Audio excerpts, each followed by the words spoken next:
योऽन्तं प्रविश्य मम वाचमिमां सुषुप्तां सञ्जीवयत्यखिलशक्तिधरस्वधाम्ना अन्यांस्यास्तचरणश्रवणत्वगाधीन् प्राणान् नमो भगवते पुरुषाय तुभ्यं सर्वचैतन्यरूपान् रामाज्ञां विद्यां च धीमहि बुद्धिं ज्ञानप्रचोदयात्।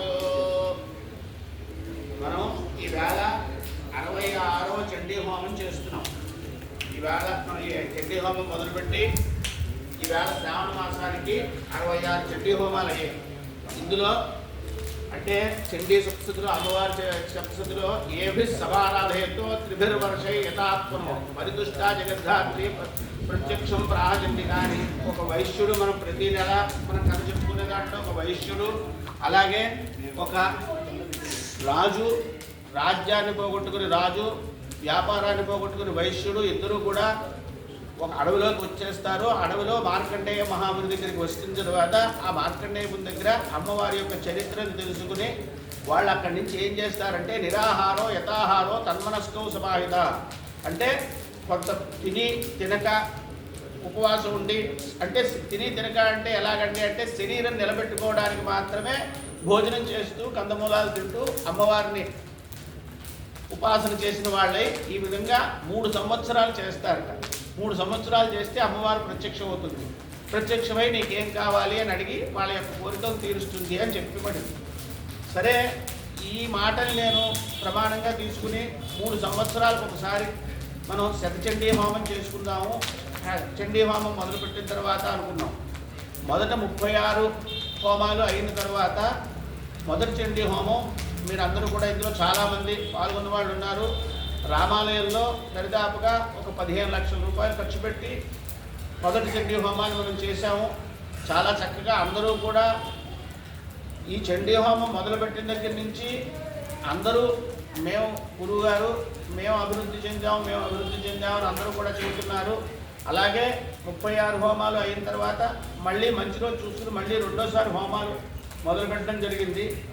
ఆ రెండో దాంట్లో కూడా ఈ వేళటికి 30 హోమాలు అయ్యాయి. ఇంకా 6 హోమాలు ఉన్నాయి.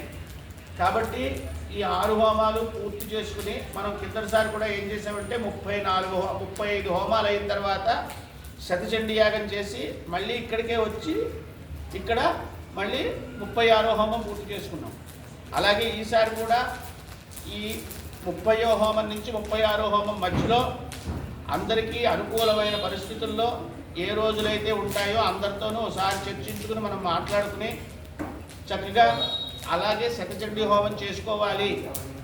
చేసుకుని అమ్మవారికి మళ్ళీ రెండోసారి అమ్మ ఓసారి నిన్ను కొలుచుకున్నాం, మేము అందరం కూడా అభివృద్ధి చెందాం చక్కగా అన్ని రకాలుగాను, మళ్ళీ రెండోసారి కూడా యథాశక్తిగా నిన్ను కొలుచుకుంటున్నాం, మళ్ళీ మాకు ఇంకా ఇంతకంటే మంచి ఫలితాన్ని ఇమ్మని మనం అమ్మవారిని కోరుకుని, ఎందుకంటే ఎందుకు కోరుకోవాలి ఏం చేయాలంటే ఈ హోమం జానతా వాపి తెలిసి కానీ తెలియక కానీ అమ్మ నేను నీ హోమం చేసుకుంటాను నిన్ను కొలుచుకుంటాను అంటే మమ సన్నిధికారకం అని చెప్పింది ఆవిడ. ఇంకా అనుమానం ఏమీ లేదు, నేను అక్కడ ఉంటాను అని చెప్పింది.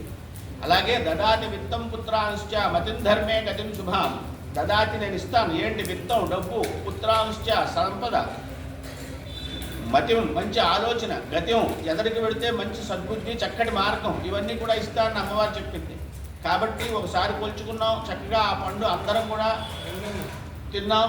అదేవిధంగా ఇది రెండోసారి కూడా మనం ఈ 6 నెలల్లోనూ ఒక మంచి రోజు చూసుకుని మళ్ళా శతచండీ హోమం చేసుకోవాలి. కాబట్టి ఈసారి చండీ హోమం కూడా ఇంకా మనం చేయగలిగితే కిందటిసారి కంటే కూడా ఇంకా విశేషంగా మనం చేయగలిగితే చేద్దాం.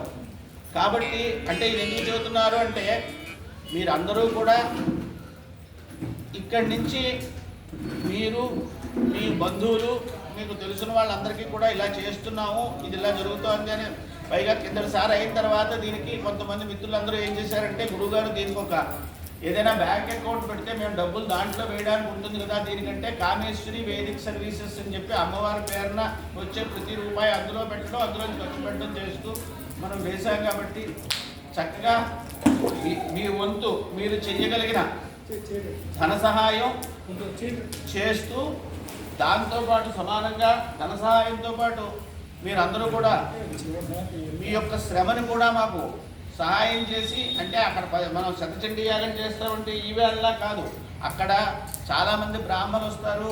దరిదాపుగా ఈ హోమాలు ఇక్కడ జరిగే చండీపారాయణలు ప్రతి నెల 10 చండీపారాయణలు నేను చేస్తాను.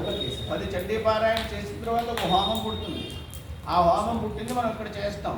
అంటే దీని వెనకాల 15 రోజుల పాటు నేను చండీ హోమాలు, పంచాయతన జపాలు అవన్నీ కూడా చేస్తే 15 రోజుల తర్వాత ఇక్కడ హోమం పుడుతుంది. ఇలాంటిది మనం అక్కడ శతచండీ అంటే 100 చండీ పారాయణలు చేయాలి. 100 చండీ పారాయణ చేస్తే 10 హోమాలు పుడతాయి. అదేవిధంగా మనం ఇక్కడ చేస్తున్న హోమం ఏమిటి అంటే అన్నపూర్ణేశ్వరి పంచాయతన సహిత శతచండీ హోమం. అంటే అన్నపూర్ణేశ్వరి దేవుని కొలుచుకుంటాం మనం.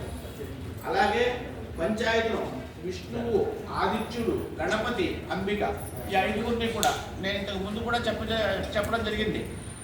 మనకి పంచతత్వాలు ఉంటాయి. ఏమిటంటే అగ్నితత్వం, జలతత్వం, భూతత్వం, ఆకాశతత్వం, తేజోతత్వం. ఈ 5 తత్వాలకి కలిపి 5గురు దేవతలుగా ఈ పంచాయతనం చెప్పబడింది. కాబట్టి ఈ పంచాయతంలో ఉండే 5 తత్వాలని మనం ఎప్పుడైతే పూజ చేస్తామో ఇంకా ప్రత్యేకించి పూజ అనేది అవసరం లేదు. అన్నీ కూడా ఈ 5 తత్వాల్లోనే ఉన్నాయి. కాబట్టి ఈ 5 తత్వాలకి సంబంధించి మనం పెట్టబడ్డ ఈ యొక్క పంచాయతన సహిత అన్నపూర్ణేశ్వరి పంచాయతన సహిత చండీ హోమాన్ని రేపు వచ్చే 6 నెలల్లోనూ అందరికీ వీలున్న రోజున మనం శతచండీ హోమంగా చేసుకుంటాం. కాబట్టి మీరందరూ కూడా వస్తు రూపంగా కానీ ధన రూపంగా కానీ వీటితో పాటుగా ముఖ్యంగా కావాల్సింది ఏంటంటే శ్రమ రూపం కావాలి. కారణం ఏంటంటే ఆ రోజున కొన్ని వందల మంది వస్తున్నారు. కిందటిసారి కూడా కొన్ని వందల మంది వచ్చారు. ఈ వచ్చిన వాళ్ళందరినీ కూడా మనం ఆదరంగా చూడడం, వాళ్ళకి వేళపట్టుకి కాస్త తినడానికి ఏదైనా పెట్టడం, వచ్చిన వాళ్ళందరికీ నైవేద్యం అందిందా, ప్రసాదం అందిందా, మన హోమం వాళ్ళు చూడగలిగారా అన్నది కూడా చూడాలి. అంటే మీ శ్రమ రూపంగా కూడా మనకు ఇక్కడ సహాయం కావాలి. కాబట్టి అందరూ ముఖ్యంగా మీ యొక్క ఎవరైతే మీకు ఇంకా కావాల్సిన బంధువులు వాళ్ళందరూ ఉంటారో వాళ్ళతో కూడా మీరు మాట్లాడి దీనికి సంబంధించి మీకు అందరికీ కూడా మా ప్రతాప్ గారి ద్వారా, సుబ్బారావు గారి ద్వారా, ఇతర మిత్రులు సుబ్బయ్య గారి ద్వారా ఇలాంటి వీళ్ళందరూ కూడా మొట్టమొదటి నుంచి దీనికి దగ్గరుండి ఇచ్చేస్తున్నవాడు. కాబట్టి వీళ్ళందరూ కూడా వాళ్ళందరికీ తెలుపుతాం. మేము మీ అందరికీ కూడా దగ్గరికి వస్తుంది. కాబట్టి మీరందరూ కూడా తగు విధంగా సహాయం చేసి తగు విధంగా స్పందించి ఈసారి చేసే శతచండీ హోమాన్ని కూడా అమ్మవారికి చక్కగా ఆనందంగా మనం అమ్మవారికి అమ్మ 3 సంవత్సరాలు చేసాం, ఇదిగో శతచండీ నీ చేతిలో పెడుతున్నాం,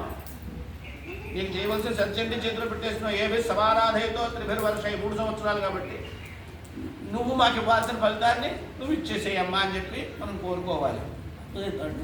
స్వస్తి ప్రజాభ్య పరిపాలయంతాం న్యాయేన మార్గేణ మహీమహీజా గోబ్రాహ్మణేభ్యः శుభమస్తు. విష్ణుర్లోకాः సమస్తాः సుఖినో భవంతు. హరయే నమః.